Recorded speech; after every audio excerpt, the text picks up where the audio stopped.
시청자 여러분 안녕하십니까? 6월 21일 토요일 모닝앤 울산 시작합니다. 어제 이재명 대통령이 울산을 공식 방문했습니다. 최근 SK그룹과 아마존 웹서비스가 울산에 7조 원 규모의 AI 데이터 센터를 구축하기로 했다는 소식 전해드렸는데요. 이 대통령의 이번 울산 방문은 이를 공식화하기 위한 자리였습니다. 특히 대통령 취임 이후 첫 지역 공식 일정이 울산이었다는 점에서도 각별한 의미가 있습니다. 전우수 기자가 보도합니다. 대한민국 AI 고속도로 울산 AI 데이터 센터 출범식이 울산 전시 컨벤션 센터에서 열렸습니다. 출범식 현장에 이재명 대통령이 함께했습니다. 대통령 취임 이후 첫 지역 공식 일정이자 대통령 1호 공약인 세계 3대 인공지능 강국 도약 실현의 첫 실행지로 울산을 선택한 겁니다. 이 대통령은 출범식에 앞서 국내 인공지능 대표 기업들과 투자 유치 관련 간담회를 갖고 AI 산업 투자와 해외 진출 전략을 논의하는 등 AI 산업에 대한 각별한 관심을 보였습니다. 경부고속도로가 대한민국 산업화의 성공을 이끌었던 것처럼 AI 데이터 센터 건설을 시작으로 과감한 세제 혜택, 규제 혁신을 통해서 민간의 투자를 촉진하고 대한민국 AI 대전환의 성공을 이끌 AI 시대의 고속도로를 구축하겠습니다. 출범식에서 SK 브로드밴드와 아마존 웹서비스는 총 7조 원을 투자해 울산 미포 국가산단에 AI 데이터 센터 건립 추진을 공식화했습니다. 울산 AI 데이터 센터는 기존 데이터 센터가 단순 저장 기능에 머물렀던 것과는 달리 인공지능 기반 연구개발과 서비스 제공의 두뇌 역할을 수행하게 됩니다. 울산이 AI 데이터 센터 최적지로 낙점된 배경에는 충분하고 안정적으로 전력을 공급받을 수 있고 분산에너지 특구와 차등 전기요금제 지정 시 전력 비용이 저렴하다는 점과 SK가스의 부생 냉료를 활용할 수 있어 전력 비용을 절감할 수 있다는 이점이 있기 때문입니다. 대규모 부지 확보를 통한 사업 확장성과 용수 및 통신 인프라 확보, 아시아 태평양 지역으로의 확장 가능성, 그리고 해상풍력과 수소에너지 사용을 통한 아리백 달성 용이성 등도 결정적으로 작용했습니다. 여기에 울산시의 전담 공무원 파견과 인허가 단축 등 적극적인 친기업 행정 지원도 한몫했습니다. AI 산업은 울산이 아마 중심이 될 것 같습니다. 그러기 위해서 우리 시가 할 수 있는 역할들, 행정 지원이라든지 기타 여러 역할들은 우리 시가 감당할 생각이고요. 아마 우리가 장치 산업 위주의 그런 산업 구조에서 이제는 신산업, 바로 데이터 센터 같은 이런 산업들이 울산의 주력 산업으로 자리매김할 수 있도록. 울산 AI 데이터 센터는 오는 9월 착공에 들어가 2027년 6월까지 완공할 예정입니다. 울산시는 향후 50조 원 이상의 투자가 예상되는 SK의 1기가와트급 데이터 센터 확장 사업에도 선제적 행정 지원을 약속하는 등 AI 데이터 센터 허브로의 도약을 자신했습니다. 울산시는 이번 AI 데이터 센터 유치를 계기로 AI 기업과 R&D 센터 집적화를 통해 울산의 인구 유입과 경제 재도약의 발판을 쌓겠다는 각오를 다지고 있습니다. JCN 뉴스 전우수입니다. 울산시는 어제 오후 울주군 덕화 공영차고지에 교통카드 결제 시스템을 최종 점검하는 등 오는 7월 1일부터 전면 시행하는 어르신 시내버스 요금 무료화 사업을 앞두고 마지막 점검을 실시했습니다. 점검에서 참석자들은 실제 시내버스에 탑승해 교통카드 단말기를 통해 요금이 0원으로 정상 처리되는지와 환승 시 적용 여부도 함께 점검했습니다. 이번 무료화 사업은 울산시 전역의 일반 시내버스와 직행 좌석형 버스, 울산역 연계 리무진 버스, 그리고 지선과 마을버스 등 모든 노선에서 울산시에 주민등록이 된 만 75세 이상 어르신을 대상으로 실시됩니다. 대형 산불로 피해가 발생했던 대우산 등산로 일부 구간의 출입이 제한됩니다. 울주군은 어제부터 오는 10월 31일까지 대우산 등산로 일부 구간을 휴식 기간제로 지정해 출입을 제한한다고 밝혔습니다. 앞서 대운산은 지난 3월 발생한 대형 산불로 등산로 일부 구간의 시설물이 피해를 입었으며 피해 복구와 정비로 인한 출입 제한 구역은 국립대운산 치유의 숲부터 대운산 정상 노선까지 1.5km 구간입니다. HD 현대중공업이 디젤 잠수함 윤봉길함의 창정비를 예정보다 35일 앞당겨 마무리하고 해군에 조기 인도했다고 밝혔습니다. 잠수함 창정비는 선체와 장비를 최적의 성능으로 유지할 목적으로 조선소의 입항에 수행하는 고난도의 정비 작업을 의미합니다. HD 현대중공업이 건조한 윤봉길함은 대한민국 해군의 5번째 214급 잠수함으로 2016년 6월 인도 후 미국 해군과의 연합훈련 등에서 우수한 성능을 입증하며 전략 임무 수행에 핵심적인 역할을 하고 있습니다. 울주군 간절곶 일대 추진 중이던 서생해양관광단지 조성 사업에 제동이 걸렸습니다.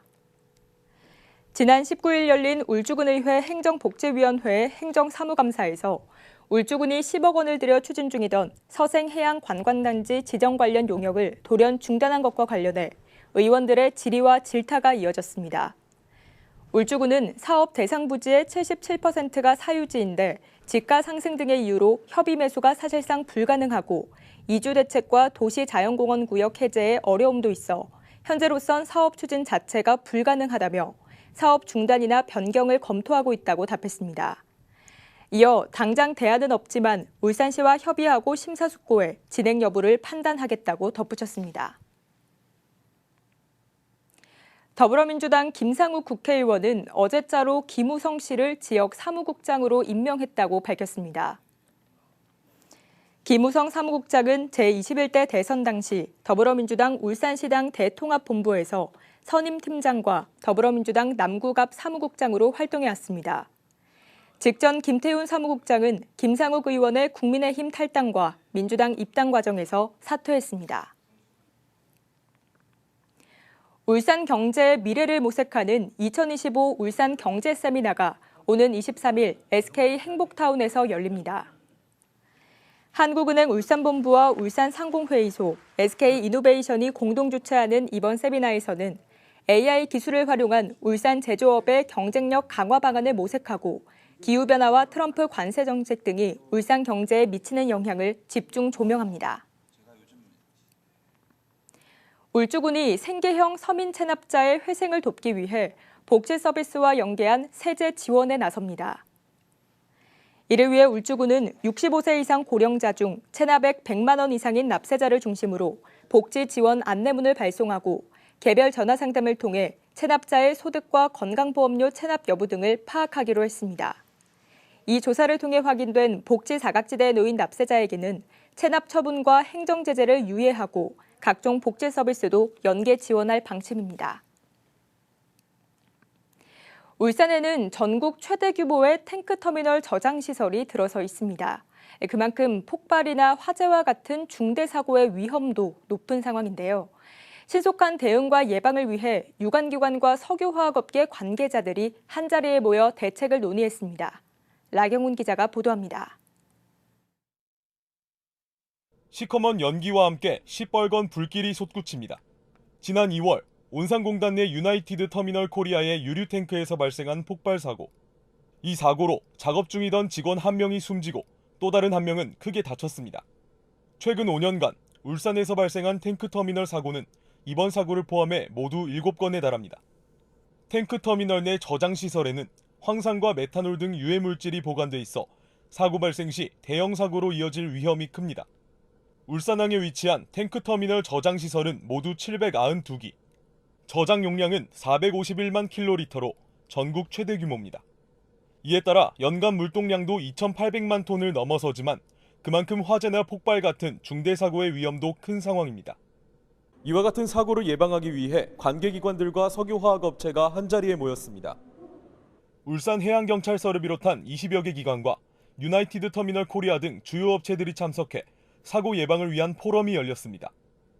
현장 실무자들의 풍부한 경험, 첨단 기술과 AI 기반의 연구진의 제안들, 그리고 행정기관의 제도적 개선 노력까지 산업 안전을 위한 모두의 노력이 함께 모이고 융합되고 발전할 것입니다. 이 자리에서는 실무자들의 경험과 사고 사례를 바탕으로 대응 방안을 공유하고 발표하는 시간이 이어졌습니다. 유증기가 들어갈 수 있는 작업 공간은 반복되어입니다. 근데 실제 인체 내전의 가능성을 대부분 생각하지 않습니다. 이번 사고의 원인으로 또 일부 추정되었고 또 다른 사고에서는 분명히 이런 사고들이 있습니다. 현장을 점검을 하실 때 이런 부분들이 발생하지 않도록 좀 관리가 필요할 것으로 보입니다. 특히 사고 발생 시 골든타임을 확보하기 위한 초기 대응 방안과 예방 대책 논의에 집중했습니다. 피해 범위가 많이 넓어지기 때문에 현장 대응하는 사람들도 안전 확보하기 어려운 상태가 됩니다. 인명, 화재, 폭발 등 많은 피해를 줄 수 있기 때문에 관계기관과 민간, 탱크터미널 간의 철저한 협업이 필요합니다. 관계기관들은 이번 포럼을 계기로 사고 예방과 신속한 대응을 위한 합동훈련을 정기적으로 시행할 계획입니다. 민관이 함께 도출한 대응책이 앞으로의 사고 예방에 얼마나 효과를 발휘할지 주목됩니다. JCN 뉴스 라경훈입니다. 울산시 교육청과 국민권익위원회가 청렴인재 양성과 교육 현장 청년문화 확산을 위한 업무 협약을 맺었습니다. 어제 협약식엔 천창수 교육감과 유철환 국민권익위원회 위원장 등이 참석해 청년교육 강화를 위해 두 기관이 협력하기로 했습니다. 양 기관은 초중고 청년교육 활성화를 위한 제도 개선 과제 발굴과 영상과 프로그램 등 청년교육 자료 공동개발과 활용 등에 상호 협력할 예정입니다. 울산시 교육청이 장애 학생들의 대학생활 체험을 위해 장애 학생과 학부모가 함께하는 대학 탐방 프로그램을 운영합니다. 장애 학생과 학부모가 함께 대학을 탐방하는 이 프로그램은 발달장애 학생 특화학과 안내와 입시 정보 제공, 학과시설 견학과 전공 관련 진로 체험 등으로 구성됐습니다. 프로그램은 지난 5일 대구대학교와 호산대학교를 시작으로 올해 3차례에 걸쳐 운영되며 오는 9월엔 발달장애 학생 특화학과를 운영 중인 부산과학기술대학교에서 프로그램이 진행될 예정입니다. 2025 울산 장애인 채용박람회가 어제 종화 이노베이션 센터에서 열렸습니다. 장애인 고용공단 울산지사와 장애인 총연합회가 공동으로 주최한 이번 채용박람회는 구직을 희망하는 장애인과 장애인 채용을 원하는 기업을 연결해 취업 기회를 확대하고 지역 기업의 장애인 고용을 촉진하기 위한 행사로 2010년 이후 15년 만에 개최됐습니다.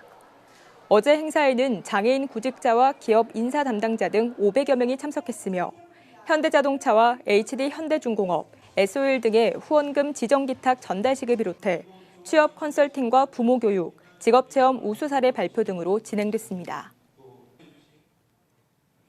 남구청은 이른 더위가 이어짐에 따라 강변공원과 와와공원 등 남구공원 물놀이장 4곳을 오늘부터 문을 연다고 밝혔습니다. 물놀이장은 오는 8월 31일까지 무료로 운영되며 다음 달 20일까지는 주말에만 개장합니다. 또 8월 23일부터 31일까지도 주말 한정으로 운영됩니다. 중구청이 전국에서 처음으로 어린이 보호구역 내 도로명판 안내 판거리구 색상을 회색에서 노란색으로 변경했습니다. 중구청은 행정안전부와 울산 중부경찰서 등과 협의해 약사초와 태화초, 해인학교 어린이 보호구역 내 10년 이상 된 노후 도로명판 안내 판거리구 10개를 노란색 신형 제품으로 교체했습니다. 중구청은 향후 어린이 보호구역 내 도로명판 안내 판거리구 71개를 순차적으로 교체해 나갈 방침이며 색상 교체로 어린이 보호구역 인식이 보다 쉬워질 걸로 기대되고 있습니다. 울산시는 야간 범죄 예방과 도시경관 개선, 주소 정보시설 설치를 위해 전국 최초로 여성 안심 귀갓길 도로명 LED 경관 조명 설치 사업을 본격 추진합니다. 울산시는 남부경찰서와 합동 현장 진단을 통해 지역 특성을 파악해 남구 삼산중로 6번 길 일대 1개소를 이번 시범 사업의 대상지로 선정했습니다. 사업비는 소방안전교부사에 1억 6,200만 원이 투입됐으며 지난달 8일부터 1차 구간인 삼산중로 6번 길 설치에 들어가 이달 말에 최종 완공합니다. 울산시는 2차 사업으로 달삼로와 화합로의 주소 정보시설을 추가로 설치하는 등 점차 확대해 나갈 예정입니다. 울산시가 지역 주민의 건강 증진을 위해 시행 중인 울산 건강 한마당 생활 건강운동 프로그램에 대한 시민 호응이 높은 걸로 나타났습니다. 울산 건강 한마당 생활 건강운동은 올해 3월부터 시작해 쉽게 따라할 수 있는 운동 종목을 중심으로 주 야간으로 운영되고 있는 프로그램으로 3월부터 5월까지 참여 인원만 2만 3천 명을 넘어서고 있습니다. 울산시 관계자는 이번 생활건강운동 프로그램은 건강도시 조성이라는 시정 기조에 발맞춰 추진하고 있다면서 앞으로 시민 눈높이에 맞는 건강 콘텐츠로 특화시켜 나갈 계획이라고 말했습니다. 울산시는 건설공사 설계의 타당성과 대형 공사 입찰 방법 등을 심의하는 건설기술심의위원회 위원을 공개 모집합니다. 모집 분야는 토목시공과 토목구조, 건축시공, 건축구조 등 19개 전문 분야로 관련 분야에 대한 전문 지식과 경험이 풍부한 전문가 250명을 선발합니다.